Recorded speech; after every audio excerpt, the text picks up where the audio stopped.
We've seen a few interesting things this year, including this baby killdeer and its two siblings, some lizard dinners, and even a leucistic house finch. But we're always on the lookout for new life listers, and recently we got a good chance to get one locally. It was CB's birthday and we had some kind of adventure planned, but after receiving a rare bird alert text on her phone, she bagged those plans, whatever they were, and we headed south toward Patagonia Lake in search of this tiny bird that isn't even supposed to be anywhere in the United States. We were now on a Rufous Capped Warbler mission. On the way, I realized my beloved Jeep was about to reach a milestone. It's so weird. You're gonna have to drive an entire mile. I know, it probably just turned over. I just turned my Jeep on this morning. I didn't realize that it was at 9. Oh, there it goes! Woo!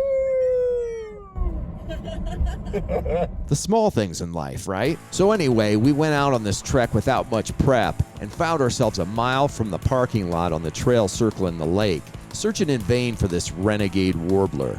Luckily, a couple of ladies loaded with birding gear appeared suddenly out of the brush, and they were nice enough to point us in the right direction, complete with exact GPS coordinates. Doesn't get much easier than that. We were literally a mile off, so we started hiking further along the creek through the dense plant growth on a game trail. It was incredibly hot as we reached the streamside clearing via GPS. After listening for calls, CB decided to wander off and disappeared on the trail ahead. I heard a couple of cows in the distance, but didn't think anything of it and continued scanning the underbrush with my binos. Saw a thick-billed kingbird and several Lucy's warblers and decided to move on and catch up with CB. As I was moving through a narrow part of the trail with a rock wall to my right and the creek on my left, I realized something was following me. I spun around and saw an absolutely massive bull coming at me, grunting and snorting, and there was a brownish cow with intact horns following right on his heels. I've been attacked by bulls in Montana. It's not pleasant. And this one spooked me because I had nowhere to go. As it gained on me, I had no choice but to climb up on some rocks and pin myself between the rock wall and a scrubby little tree. I was yelling ahead to warn CB, hoping she could hear me, all the while trying not to use the bathroom prematurely. CB arrived a few seconds before the bull, and I tried to pull her up out of the way into the rocks and brush. The beast just kind of glanced at us and passed by without incident, but I was definitely rattled. CB didn't even care. She's like, "Oh, look at the cows. Hi, cows." And then she proceeds to tell me that I might be huddled bare-legged in a big patch of poison oak.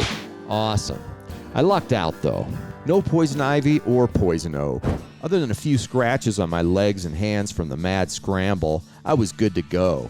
We staked out the clearing for an hour and a half, and just as we started discussing lunch and the hike back, I happened to turn away from the creek and saw a tiny bird flit into the lower branches of a big shade tree.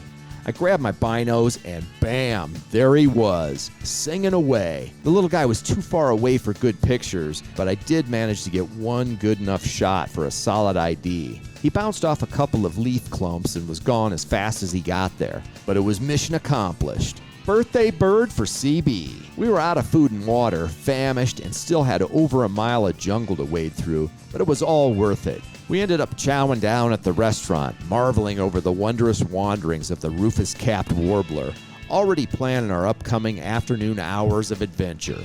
Birds, Ringy out.